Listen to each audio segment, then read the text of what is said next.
What's up, otakus? I just thought I'd go on live. We just got a box in the mail today, and this will be a short video.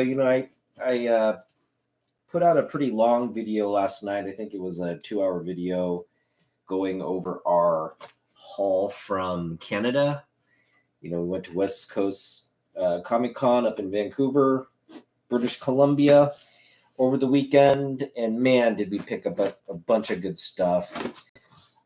Definitely the haul of the year. We just picked up so much that we had been targeting for the summer. We picked up a lot of it in just one fell swoop, so that was really nice. Whoa, I think she threw in a bonus book, it looks like. Or no, maybe not.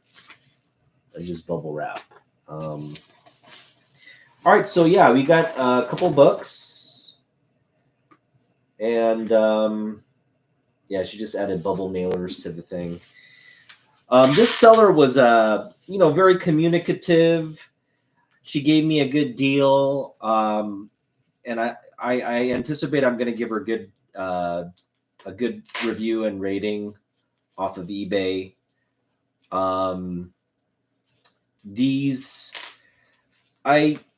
I got these for a good price, in my opinion. Basically $10 each for each book, and then she consolidated the shipping, so we added another like $7 for shipping. So all in all, we paid $27, plus tax, so something around $30 for this package. And I'm not really a big art book collector. I'm more into comic books and stuff like that, but these are two artists. These are two artists that I feel like I need to have like art books of these artists just to enjoy, I feel like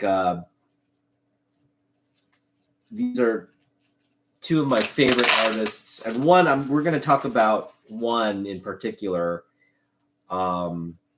who's always been one of my favorite artists, but he hasn't cracked my top 10. He's just been outside of my top 10 for a long time. And this particular one of the books in here, I took a look and read the book, and the book absolutely changed my perception of him, and it gave me a new appreciation for his talent and his artwork. So I would in terms of modifying the list now, you're going to see some big jumps in terms of who I consider my favorite artists of all time in this medium. And two of them are on display now. So again, I'm going to probably update my top artists of all time list to one is going to elevate one of the artists, and another elevate them from outside of our top 10 list to our top, among the top 10 now. And I guess we'll just go over that artist first. These are both hardback editions, and she did a fabulous job shipping this. Now, there is a little bit of an issue, which I did know, but overall, the dust cover on this is still pretty flawless, like new. You could take a look at the back. Just a couple bends here and there, obviously from just handling it, but it's a used book, and this is Mythology. It's the DC Comics art of Alex Ross. And I've got and this is the artist that's was sitting outside of my top 10 lists And after reading this mythology book and just looking at the incredible artwork that this man has produced over the years, and mind you, Alex Ross was not technically a part of my collecting era. Generally, the artists on my lists are within my collecting era, minus the exceptions of Michael Turner and Peach Momoko. And Peach Momoko is just one of those like artists. When I got back into collecting, she was just like, it was artwork like unlike anything we'd ever seen in comic books. It was a brush technique. Her lines are so clean. She had a very unique style to her artwork. And she definitely right now is doing great panel work as well. And I do think, though, you know, like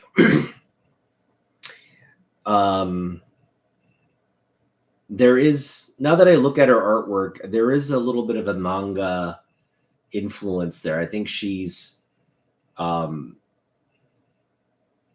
know, in adopting the American comic book medium, she kind of went to her countrymen to, I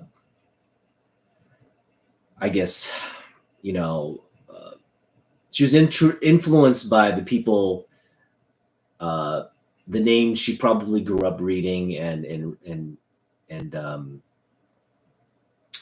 influencing her work from a very young age, which is, I think, great.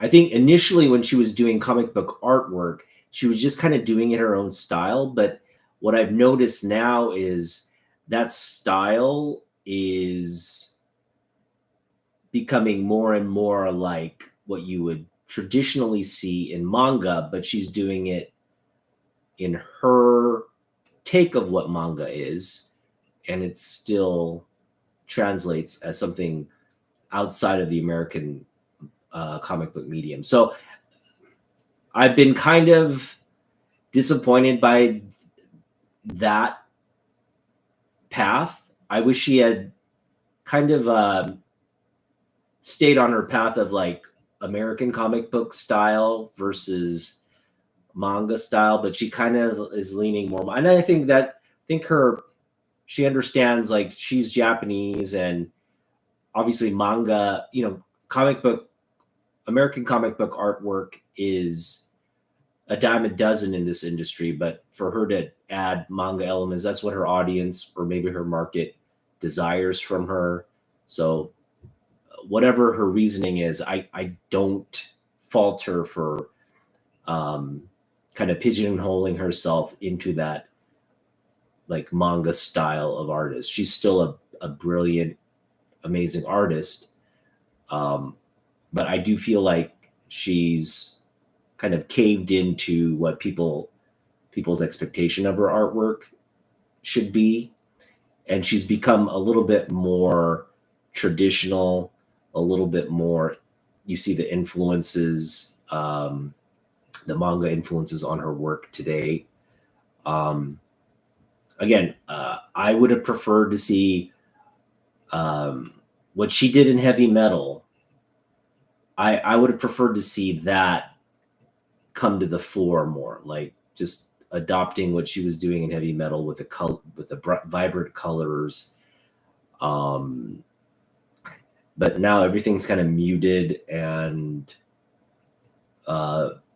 almost, you know, the tones, the color tones in her panel work. And I don't know, maybe she's trying to create a Japanese period piece. Maybe she's doing it intentionally. But she's been very like subdued tones in her panel work. Not a lot of colors. And again, like manga kind of tends toward that because manga is mostly just black and white. It's hardly ever in color. And when it is in color, it's not like American where, you know, it's just bright and like you know, there's a myriad of colors. In Japanese, the colors are very understated. They're there, but they're understated. They don't pop. They're just kind of there to add exactly that, just add a little color. So in the reshifting, I think Peach Momoko for the first time is going to drop out of our top 10 list. Now she may regain stature, but I definitely am not excited about picking up Peach Momoko covers or artwork anymore. I feel like I have a good representation of her work. I'm definitely now, I have a lot of Alex Ross, and it's the same thing with Alex Ross. I've got a lot of Alex Ross stuff, but there's more that I could pick up. And, you know, I'm not going to, like, nothing's preventing me from picking up more Alex Ross, and nothing's prompting me to go out and get more Alex Ross. But I do love the artwork in this book. And I did want to have this collection, or this art book in my collection, just because, you know, there's so many like iconic images. Like look at this page here of Wonder Woman. Look at that. Like, you see the sketches, you see the full rendering, you see the facial profiling there. And man, it's just incredible to look at this. And then, you know, you get just his reference to like the golden age in so he understands, like, look, I'm trying to create a very classic look for these characters. So he really draws upon the design and imagery from the golden age in creating some of these works. I'm just going to turn to the Superman. Like this is, look at this, right? Like, how classic is that? And he's done so many classic images in comic books now. It's just, you take it for granted. You really take it for granted. But again, this book kind of puts his work back into focus. And this is, you know, like, you know, he's got a documentary coming out on Kingdom Come, and this is post Kingdom Come, kind of it's previewing his run on Justice. And again, there's a lot of reference to Kingdom Come, because that was his sort of big breakout work in comic books.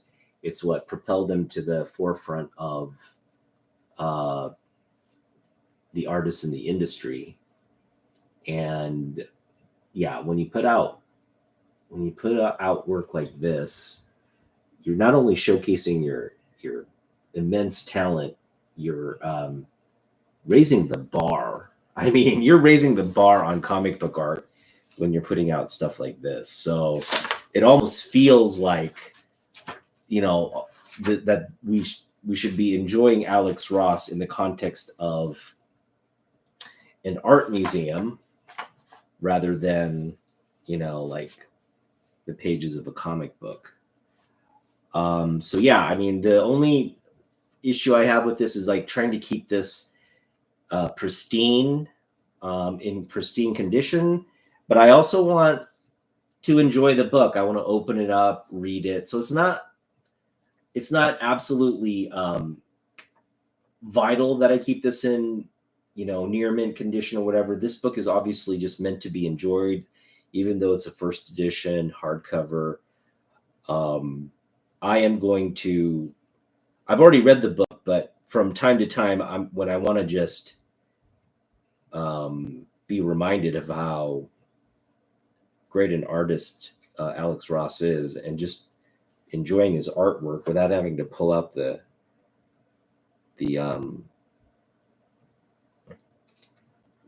comic books.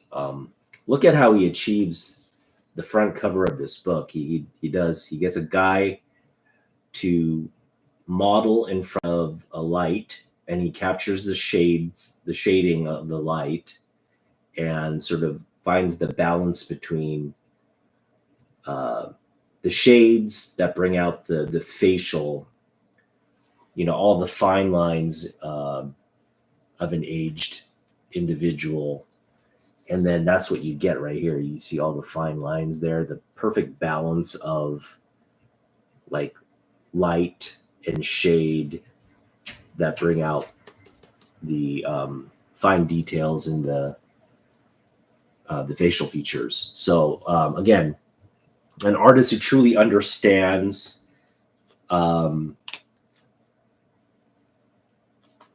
so I think the measure of any artist is somebody who can adopt the naturalism needed, especially when you're dealing in like oil, medium of oil, to make the color and the light blend to where it gives off an impression of the actual physical world that we exist in, and how, depth, perception, light, the physics of light, the physics of weight, all those things play into an image.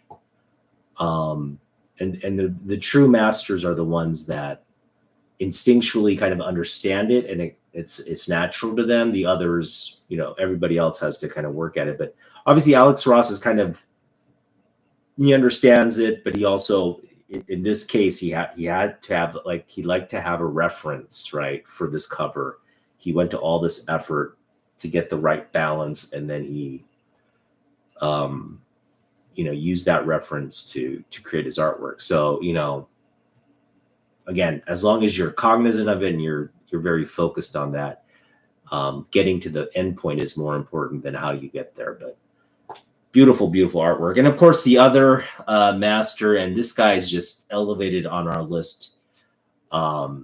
He's cracked the top 5 artists now in my collection, or in my of all-time favorite artists, and that's Brian Bolland. Sort of the same concept, cover story, the DC Comics art of Brian Bolland.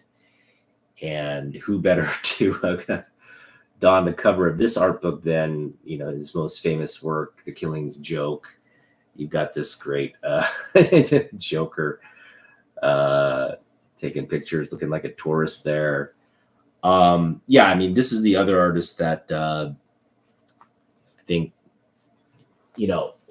while Alex Ross is geared toward, you could say there's a realistic kind of look to Alex Ross's art. Brian Bolland is, in contrast, his artwork is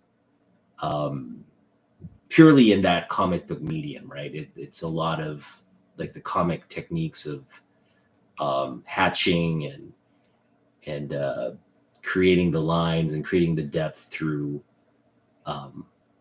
the traditional techniques, whereas Alex Ross is really more like, again, like pure art class. Like if you're doing a sketch for like a fine painting, kind of using the same techniques that the Dutch masters or the Renaissance painters would have used. So yeah, 2 very contrasting art styles, but 2 of the best in the industry, and of course 2 of the best that have produced work for DC Comics.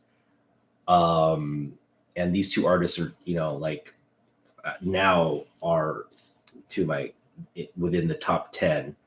I put Alex at 10, and of course I'm putting Brian at number 5. And this is my updated list for the coming year. We're going to probably update the list toward the latter part of the year, and I'm going to show off books, sort of my favorite works from each artist on my list. And I think the list isn't going to change all that much, but you've got actually Alex. I think Alex is going to jump a little bit higher. Or anyway, we'll do the final rankings toward the end of the year. It's still kind of in flux right now, but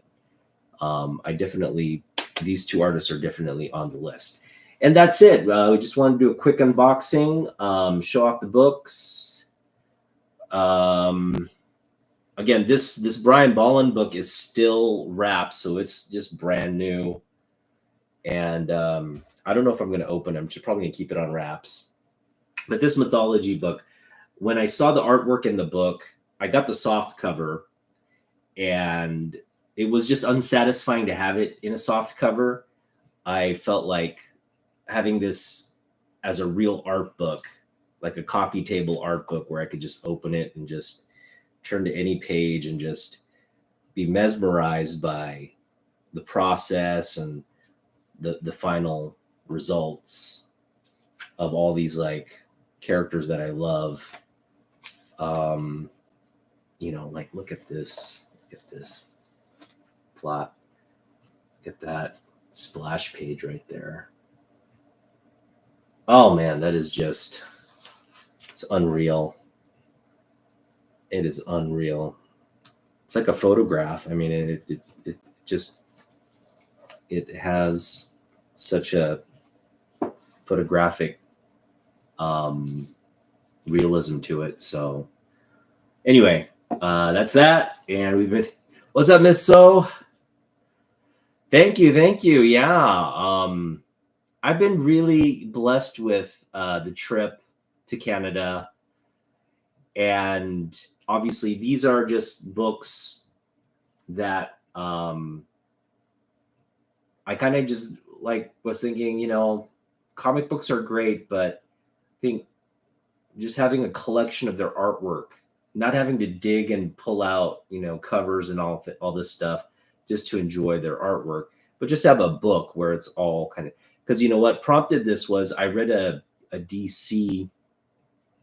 It was like the top cover art from DC Comics, and they go through all like literally 500 different covers from all the over the history of DC Comics, and there were so many iconic images and so many images that I had no idea was by a certain artist or that cover art existed. So it opened my eyes to a lot of new artwork, and it was a book I really, really enjoyed. But then I had to return that to the library, and I realized, as much as I flipped through and read the whole book, I did want to go back to it and just enjoy it again. Like these visual type books, it's so easy to just, open up the book and just flip through it and enjoy all this like fantastic artwork. Without like going to a museum or without having to like, look it up or like find things, like all these like images in here, and they're just so many pages. And you really see how, I mean, the talent of the man just is on full display in this book. And again, like there's just so much good stuff jam-packed into the pages of this book. It really does make sense to get these as books to enjoy and put it on your bookshelf as part of your library of books to enjoy. So I do have a couple of, like hardcover graphic novel, or I should say trade, collected omnibus style, hardcover omnibus style graphic novels and collected editions in my, it's not big, but I'm not really big into collecting stuff like that. But I think over time, I definitely want to pick up more Jim Lee art books. John Romita Sr., Neil Adams, John Byrne, all the artists that I've mentioned, whose art I appreciate. I definitely want to pick up those works, whether it's for Marvel Comics or whether it's for DC. That's not as important. I would like to get art books that showcase DC characters like Superman. Like if I'm going to get Jim Lee art book, I'd rather see him do Superman than like Wolverine. I know Wolverine's, a fan favorite and all that, but for me, the art book's got to show off some of his DC works, or that at least have that central to what he's done in comic books. Same holds true for most of my artists. Neil Adams, I'd prefer to see his DC stuff over Marvel.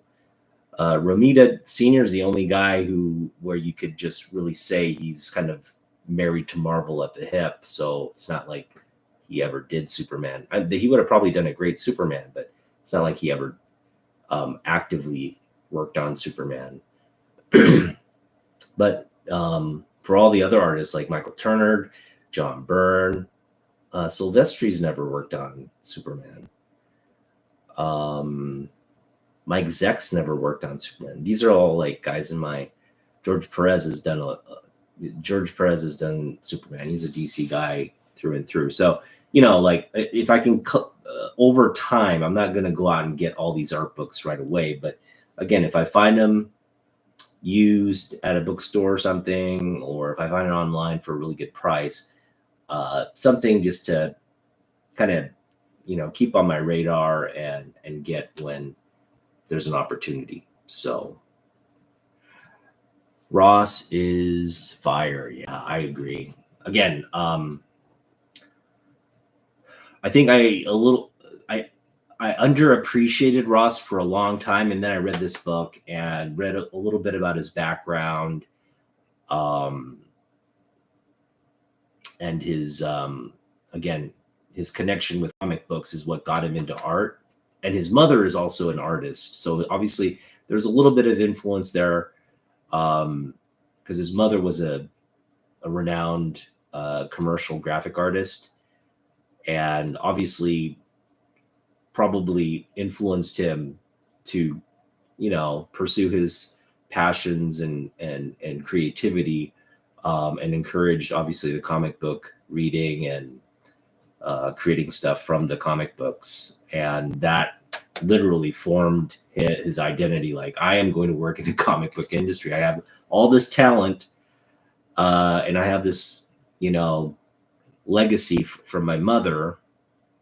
So part of it, I guess, is there's a little bit of genetics maybe there in terms of the how art is perceived, maybe. But yeah, a lot of it's also probably just his upbringing, right? His mom encouraged him to draw and develop those skills from a young age. And that's all outlined in this book, by the way. And yeah, you read kind of his approach to these characters and his approach to his artwork, and nothing but absolute respect for that understanding. And I think a lot of comic book artists, I think Peach Momoko is a great example. She's a great artist, but as you can tell, it took her some time to really find her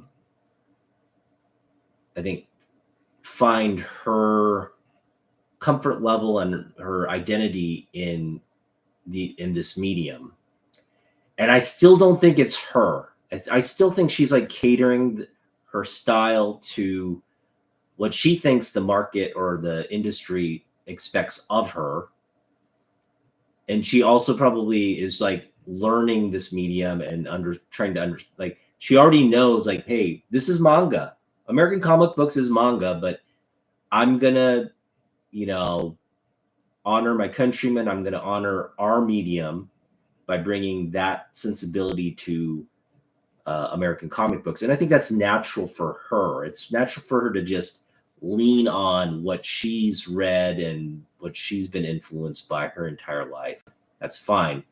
But yeah, like, you put her and Alex Ross in a room and you're going to see like their understanding of this medium, the American comic books, is night and day. It's like he's going to draw circles around her in terms of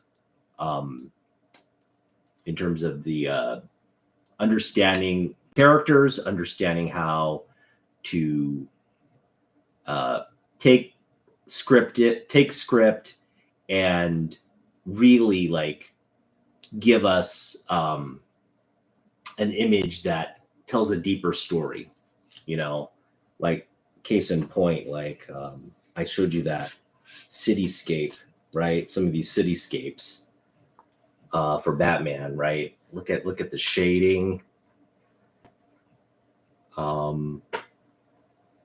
mean, look at those panels, right? And that's the kind of like detail and, you know, nonverbal storytelling that you can. Now, I think Peach Momoko does a great job, but I think a lot of her particular style is in, not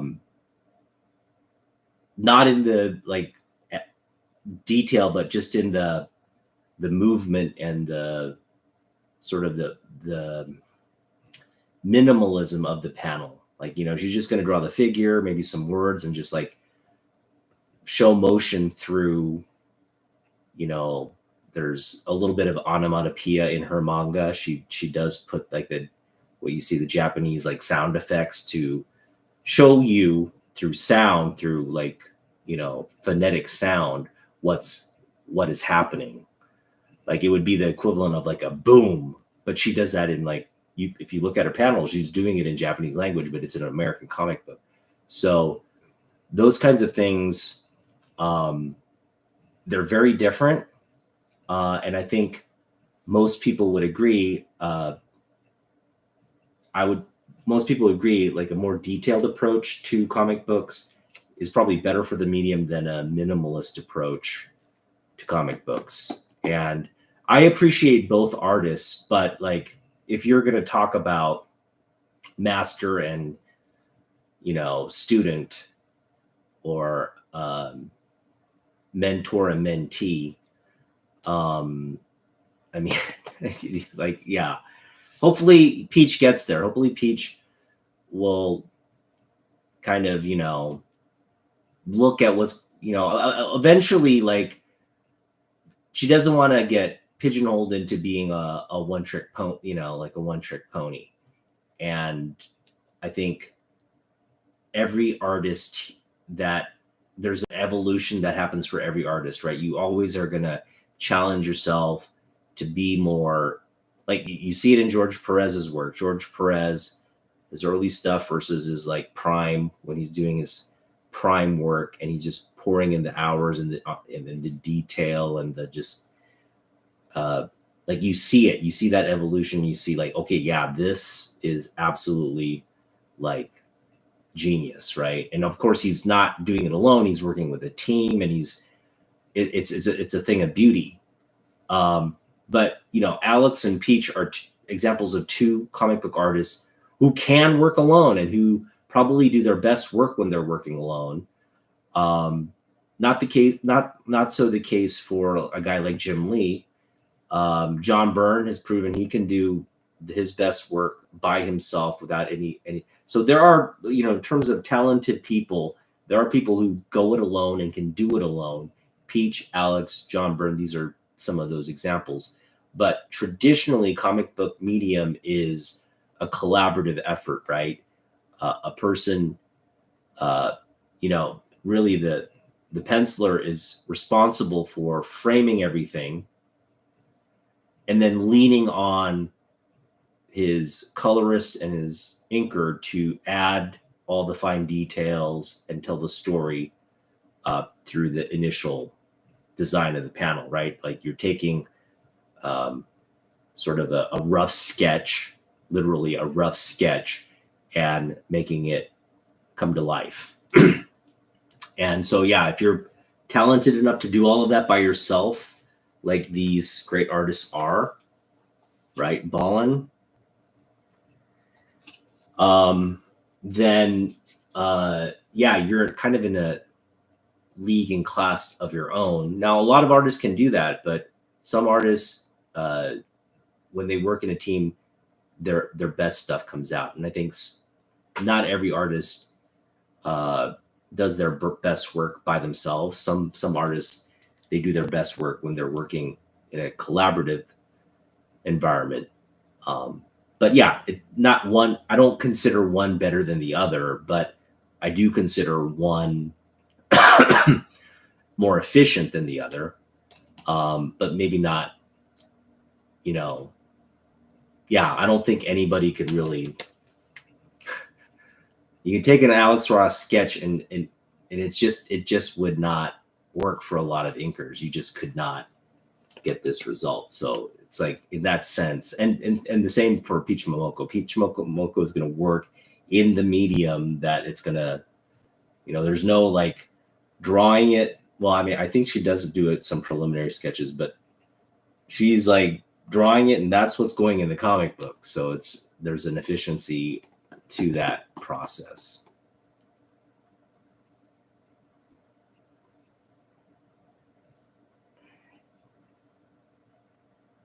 No, Lee was not at the Canada Con. It was a very local, small con. No big names. But I think the best part of like, I'll reiterate what I said in my last video. The best part of the going to a con and buying comic books in Canada is they price things at US book value in Canadian dollars. So for every Canadian dollar you spend, you're actually getting a 25% discount because you're getting that for like 75 cents US, right? If they have a $10 book priced in Canadian dollars and it's a $10 book in the US, you're bringing that back for $7.50. And this event encouraged, buyers to haggle and drop the price even. They were encouraging it because they priced things out, and they would actually say, the more you buy, the bigger discounts we can give you. And they were just kind of like, everybody knows to expect that at a show like this, but they were, letting people know, yeah, if you buy more, I can definitely drop the price for you. And if you bought a stack of books, $3 books you just assume they're going to give it to you for $2, or throw some extra books in or whatever. So all in all, it was a really fun event, and I definitely would go to it again next year for sure. It was one of those events that I enjoyed so much. I would do it again in a heartbeat next year. So we'll see. I am coming to the realization now that after this year, so I think next summer is going to be really the last summer for collecting comic books. Because I'm reaching a point now where I've got a lot of the books that, I mean, I could go on forever. It could be an endless hunt for just everything I don't have. Like, I could start going after like early Fantastic Four or early Spider-Man, Golden Age, like focus on Golden Age Superman, and just really burn the budget, my time, and do all those things. But that's not the route I want to head down. I really want to just be like, reach a point where I'm satisfied with, and I think when I hit 400 or 500 Jim Lee books, that's going to be like, okay, yeah, I'm good. And that should be through next summer, I'm anticipating. But even now, what I've added to my collection, I just really like what I have at the moment. And there's not a lot on my radar right now where I need this book or I need to add it to feel like my collection is better off. There are obviously a lot of books I still want, but I'm reaching a point now where I'm like, kind of like about to close the book on my collecting. And I feel comfortable saying that. Like, not that I'm going to close it all together, but I think after next summer, I'm really going to move on to like bigger and better things with my time. I'm sure I'll pick up a book or two here and there, but it's going to be like by chance. I'm not going to actively go out and hunt for books and do what we've been doing. It's definitely, I'm just definitely going to take a big step back, I think I'm gonna maybe focus a little bit on selling or trading books. Uh, you know, I've got just an overflow box here of comic books that I do like, but at the same time, if they were to be sold or if I were to give them away or if I were to lose them, I wouldn't feel heartbroken about it. Um, a lot of the books are just kind of like, I don't feel attached to some of the stuff in my collection. Um, the bigger stuff, like the stuff I like to display, the artwork that really connects with me, that's kind of where I put more weight on what I want to keep and what I value and treasure. A lot of this other stuff, just like if I find a 50 cent, like a $10 book for 50 cents, my sensibility tells me like you got to just pick that up, right? So in those instances, like that book is, I don't have any attachment to that book. It's just one of those things like I just got it because there's a lot of value here. Maybe down the road, because I picked it up for 50 cents, maybe down the road I could sell for $2. Maybe I could sell for $3. But that's something I will enjoy in my retirement. I totally see myself doing these shows and selling whatever books I picked up. Letting them kind of accrue value over the years, and then remembering, yeah, a lot of the stuff I picked up for $1 or $2 or 50 cents, and now I can sell them comfortably to the next generation of collectors for $5, for $10, whatever. A lot of the 90s books, I don't think will ever gain a lot of value, but who knows, when they're like 50-year-old books, who knows what younger kids will, like, oh wow, that's first appearance of Wildcats. Let me get that for $10. And I'm fine with that. I could totally see people buying first Wildcats, even though there's a gajillion copies. I could totally see somebody like paying $10 for Wildcats. Not right now, but down the road when that IP maybe is rebranded or reintroduced as something hip and cool for the next generation. And that's coming. I mean, if it doesn't happen during my lifetime, then they've lost their opportunity, right? It's hard to bring things back when you don't have a sort of a generation mark, placeholder that can talk about, oh yeah, I remember that, and kind of promote it to the next generation. If those voices are lost, it's hard to pull something from a past file and make it relevant to modern audiences. It kind of has to be a progressive thing rather than like an archival thing. So, yeah,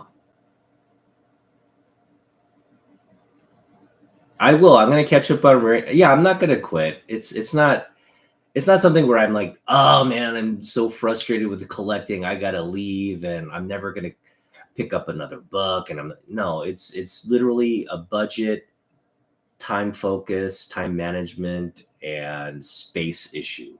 Like I just can't pick up books forever and continue to pile them up in my room or get like storage space to, at some point, like it has to be manageable. I feel like your collection has to be something like if you were to move tomorrow, you could pack into a van and not have it be a big burden. And I feel like my collection is there right now. It's getting burdensome now that I'm trying to like create space for all these books. But I figure I have bandwidth to add books still. Like if I wanted to add another short box or something, it's completely within reason to do that. So I'm thinking I'm just going to give myself, I think, 2025, it's the mid decade. Again, I will have been back into collecting now for 5 years since we started pandemic. It'll be a 5-year sort of milestone since we got back into comics. On top of course, my past collecting, which was about a decade's worth of collecting. No, a little over a decade, 84 to 97. So what is that? 13 years. I think it'll be a nice, just like, kind of ending point to do it the end of next summer. It just I'm just kind of looking forward, and for me, it'll really allow me to enjoy this coming year. Like this a year from today is probably when I'm really going to be like, take a step back, stop collecting, kind of do an inventory of what the past 5 years has been like, and focus on doing something with my collection, whether it's selling, whether it's maybe purging some books, but just getting it to like kind of like a nice equilibrium of what I feel like is my core collection. I think it'll be a good point to do that. And I think a year from now is when I'm going to be able to say, okay, yes, we're closing a chapter on comic book collecting, but we're not leaving it all together. What we'll focus on is maybe cleaning and pressing, maybe starting that process, or at least doing more research on the techniques and how to do it. And then by the time my son is out of the house, my wife and I are planning, retirement and all that, this will be a nice hobby to keep me busy when I have nothing but free time at that point. So right now it's like I can focus on other things right now and have that sort of, in the back of my mind, and I'll have all these books that I'll get to enjoy leading up to that. And then boom, when we hit that, that's what I can like focus on, like selling, or focus on improving books and selling, and then picking up maybe some of the books that I wasn't able to during this period. And, kind of focusing on, okay, I want to get this book for the collection, these big books. And by that time, I'm hoping like, the Copper Age books, the modern books, they'll have, people have a real appreciation for that age, that era of collecting, because I really think some of the best works, stories, artwork, just the best, the innovation that came out of that era really propelled this hobby and medium and industry forward more than any other period. Because for the longest time, the medium remained, it was predictable. It wasn't anything, it was a very traditional medium. It didn't evolve or change all that much. I mean, you had brilliant artists, right, that maybe progressed it a little bit, at different stages or different phases through that timeline. But it didn't take like leaps and jumps, right? But again, the late 80s, early 90s, even through probably the 2000s, you saw comic books go in like completely different directions, incorporate new techniques for publishing, using digital techniques to really create colors and images never seen before on a comic book page.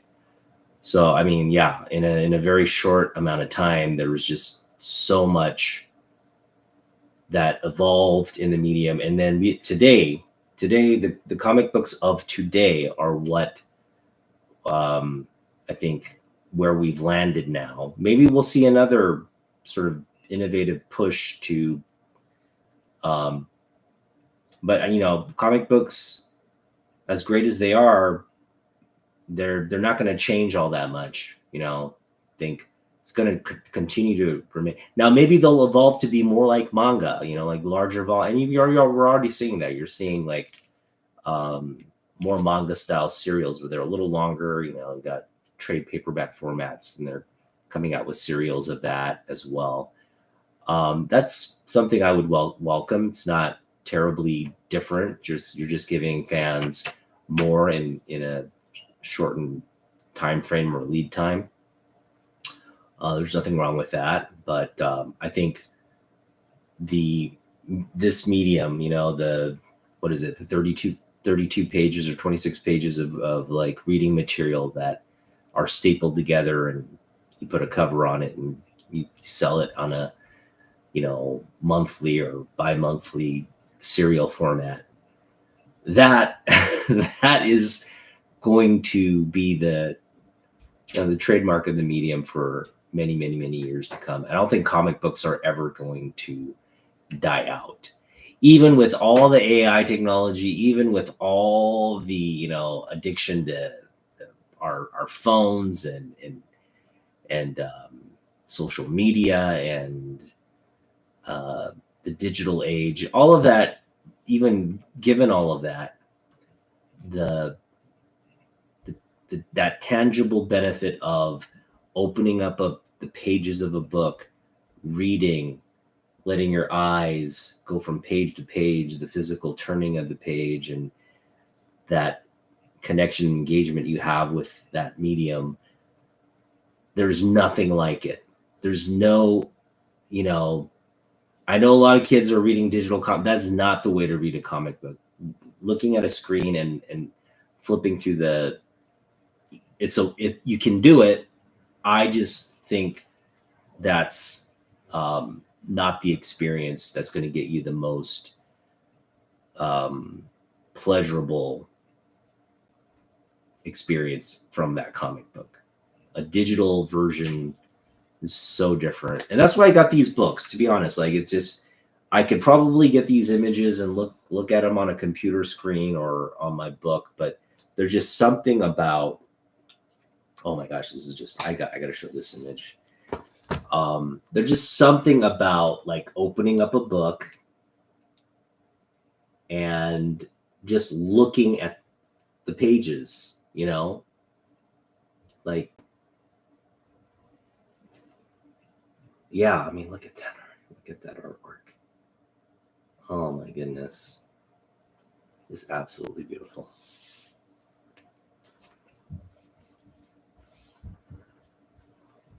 Yep.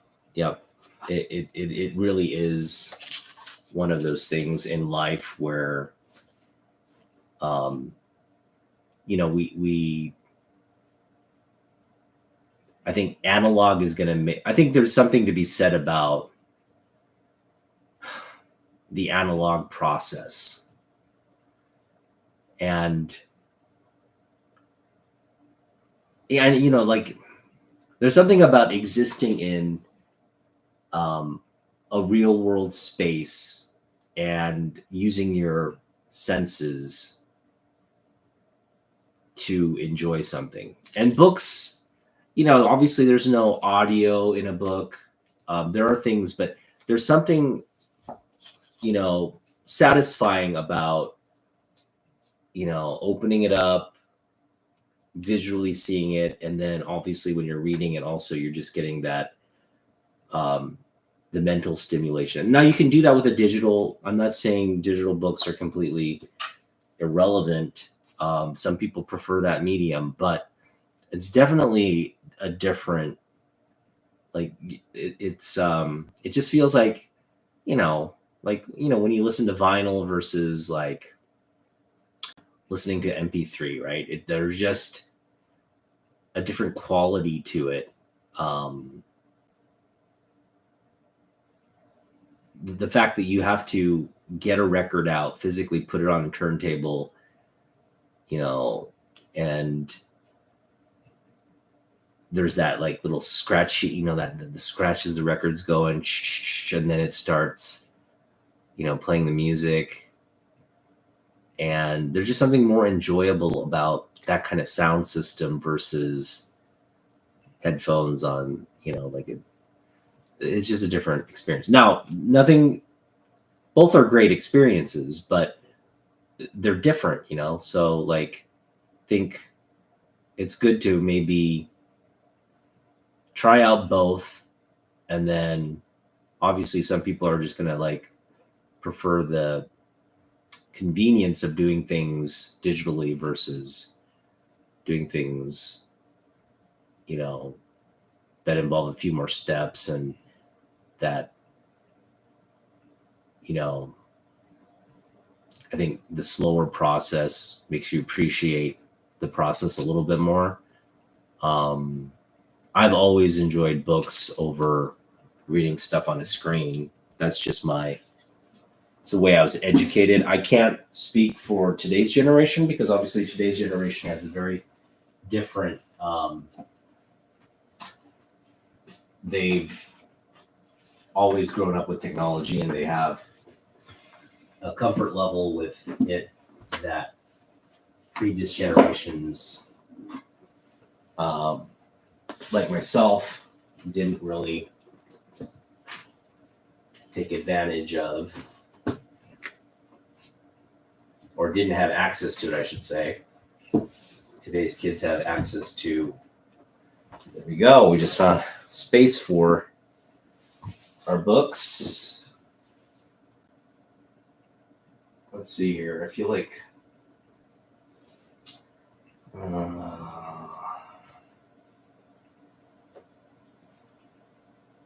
this is a book. Let's see here.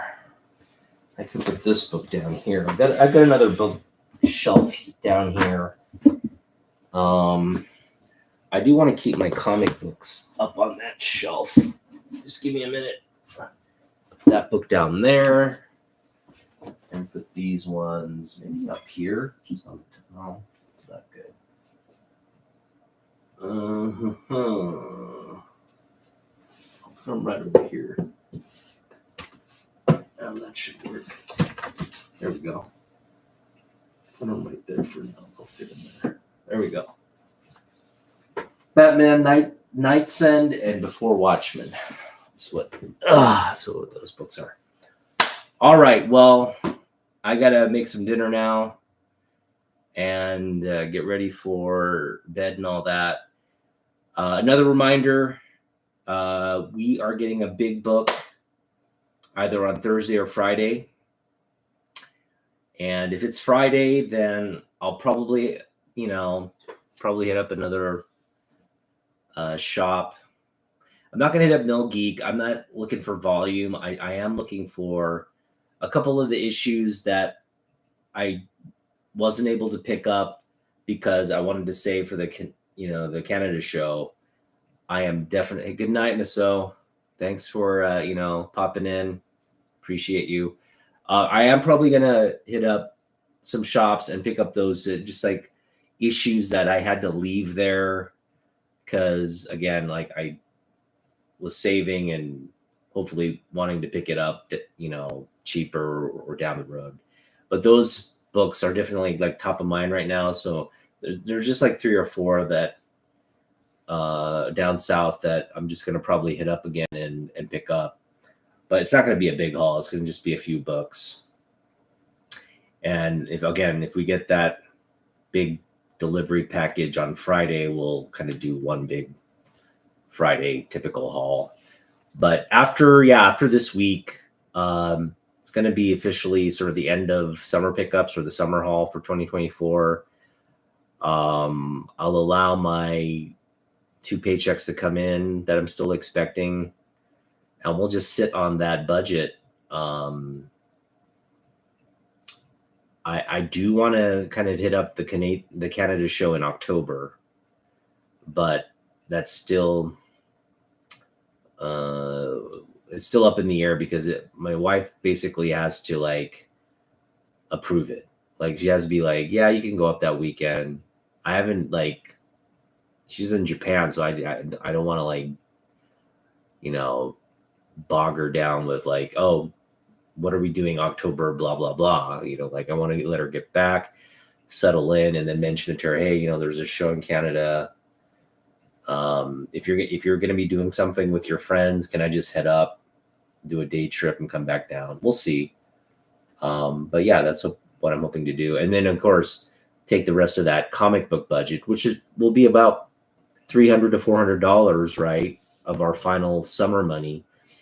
And can you imagine what I'll come back with at a bigger show? This will have like 70 vendors, a huge venue there, and it's Vancouver's biggest comic book show all the vendors that I saw this weekend will be there, plus Alpha, all the other people from the region or whatever, just convening on Vancouver to sell comic books. Again, the Canadian exchange rate, you cannot beat that, plus the additional bargains you're going to find at these shows. So it's something that will involve a lot of planning and kind of what I was doing, but it's in October, which is actually not that far away. It's about 2 months away. So, and it wasn't that big of a, it was a 1-day trip. So I went up Sunday, came down Sunday morning, came down Sunday night. It was not like a big lift.